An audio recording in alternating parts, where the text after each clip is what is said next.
กงจักการจัดตั้งบุคลากรของกระทรวงวัฒนธรรมและท่องเที่ยวใหม่โดยรักษาไว้14กรมและรุด14แผนกพิธีประกาศกงจักการจัดตั้งและบุคลากรภายหลังการร่วมเวียกงานจำนวนหนึ่งของกระทรวงแถลงข่าววัฒนธรรมและท่องเที่ยวมาขึ้นกับโฆษณาอบรมศูนย์กลางภาคจัดขึ้นในวันที่23มิถุนายน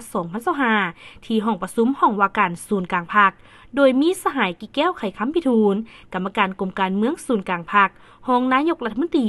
สหายคำพันธ์เผยยวงศ์เลขาธิการศูนย์กลางภาคหัวหน้าคณะโฆษณาอบรมศูนย์กลางภาคสหายนางสวนสวรรค์วิทยาเกตกรรมการศูนย์กลางภาครัฐมนตรีกระทรวงแถลงข่าววัฒนธรรมและท่องเที่ยวพร้อมด้วยหัวหน้ากรมผู้อำนวยการสถาบันกองวิชาการและพนักงานราชการคณะโฆษณาอบรมศูนย์กลางภาคและจากหาคงเขตเวียกงานสื่อมวลชนเข้าร่วมท่านคำพันธ์เผยยวงศ์ได้รายงานการกะเกี่ยมการปรับปรุงการจัดตั้งและการโฮมเวียกงานจำนวนหนึ่งของกระทรวงแถลงข่าววัฒนธรรมและท่องเที่ยวมาขึ้นกับคณะโฆษณาอบรมศูนย์กลางภาคในระยะผ่านมาและเวียกงานในต่อหน้าโดยเฉพาะผลการค้นคว้าและปรับปรุงกงจักในการโอนเวียกงานแถลงข่าวสื่อมวลชนมาขึ้นกับโฆษณาอบรมศูนย์กลางภาคแม้นได้สุ่มใส่บางปัญหาเป็นต้น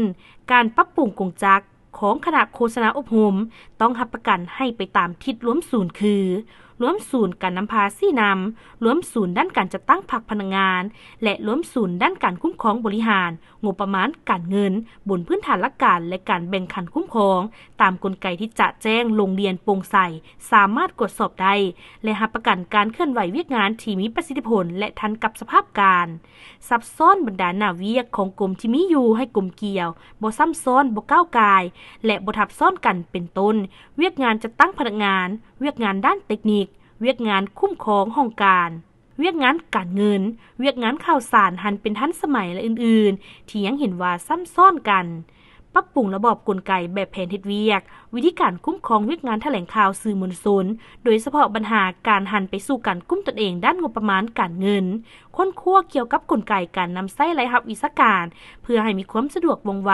ในการหมุนไส้เข้าในเวียกงานวิชาเฉพาะทั้งรับประกันความโปร่งใสและบ่ให้ตกเหี่ยเสียหายเห็นให้แต่ละภาคส่วนโดยเฉพาะหัวหน่วยวิชาการสามารถกุ้มตนเองตามทิศสอจอย่างแท้จริงพร้อมนั้นก็สืบต่อแก้ไขปัญหาหย่อท่อทางด้านงบประมาณการเงินการสร้างหนี้สินคุ้มเครือในคงเขตแถลงข่าวสื่อมวลชนให้ตกไปเป็นเก่าๆสำหรับโครงประกอบกงจักการจัดตั้งใหม่ของคณะโฆษณาอบรมศูนย์กลางภาคเสนอขั้นถึงรักษาไว้14กรมแต่ได้ค้นคว้าและปรับปรุงขั้นแผนกจากทั้งหมด84แผนกยังเหลือ64แผนกลดลง14แผนกและในต่อหน้ายังจะสืบต่อปรับปรุงเวียกงานขั้นแผนกให้ไปตามทิศกระทัดรัดและมีประสิทธิภาพสำหรับทิศทางเวียกงานจุดสุ่มในต่อหน้าโฆษณาอบรมศูนย์กลางภาคจะสืบต่อศึกษาอบรมนำพรรคการเมืองแนวคิดให้พนักงานราชการสมาชิกพรรคให้นักแน่นมีความสงบอุ่นเอียนในการปฏิบัติหน้าที่เวียกงานให้เป็นระบบต่อเนื่องและมีประสิทธิผล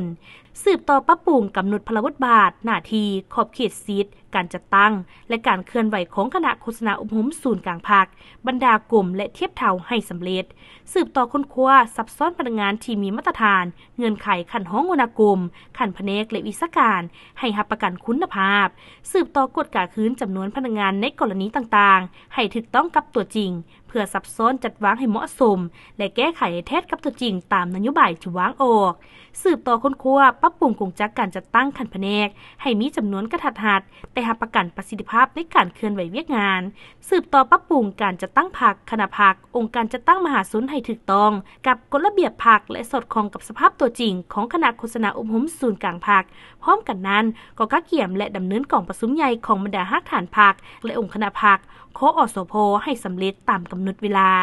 กวดกาคืนทรัพย์สินต่างๆเพื่อดุลเดียงคุ้มครองนำไส้ให้มีประสิทธิผลสูงสุดบ่ให้ตกเหี่ยเสียหาย